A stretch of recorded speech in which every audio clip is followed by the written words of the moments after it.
তুমি কি হলে দোয়া তুলসী পাতা, তোমার নেই কোনো দোষ। এতগুলি বছর হয়ে গেল, তোমার কেন এখনো হলো না কেন হোশ? লা লা লা লা লা লা লা লা লা লা লা লা লা লা লা। আর তার গান শুনে আমি অবাক হয়ে গেছি। না বললেই নয়, ঠিক আছে? তার গান শোনার জন্যই আমি এখানে আসছি, ঠিক আছে? গাজীপুর থেকে। সাথে এমন কি করেছি অন্যায়, তুমি মানুষের দ্বারে ঘুরে ঘুরে বলছো সবগুলি দোষ হলো আজ আমার। তুমি কি হলে দোয়া তুলসী পাতা, তোমার নেই কোনো দোষ।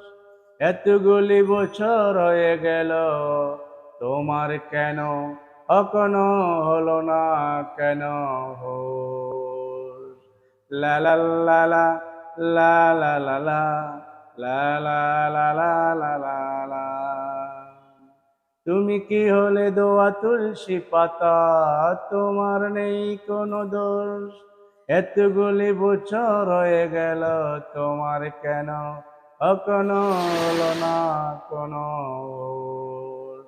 তুমি মানুষের দ্বারে ঘুরে ঘুরে বলছো সবগুলি দোষ হলো আজ আমার। লা লা লা লা লা লা লা লা লা লা লা লা লা লা। গানের যে শিল্পী উনি হলেন নূর ইসলাম ভাই, ঠিক আছে? ওনার গান শোনার জন্য সেই গাজীপুর থেকে আসছি, ঠিক আছে? আপনারা তার জন্য দোয়া করবেন, আমিও দোয়া করি যাতে আমাদেরকে ভালো ভালো অনেক সুন্দর সুন্দর গান উপহার দিতে পারে, ঠিক আছে? তার গানের সামনে হিরো আলম, মাহফুজ তারও কিন্তু খানা নাই, ঠিক আছে? তার অনেক সুন্দর কণ্ঠ। Thank you. আপনারা সবাই আমার ভাইকে সাপোর্ট করবেন, ঠিক আছে? আমার ভাই যাতে আরো সামনে এগিয়ে যেতে পারে, আরো সামনে যাতে ভালো কিছু আমাদেরকে উপহার দিতে পারে, এবং কি আমাদেরকে যাতে জাতির উদ্দেশ্যে ভালো কিছু দিতে পারে, সেই জন্য আমরা দোয়া করি ভাইয়ের যাতে আরো ভালো কিছু আমাদেরকে সামনে উপহার দেয়।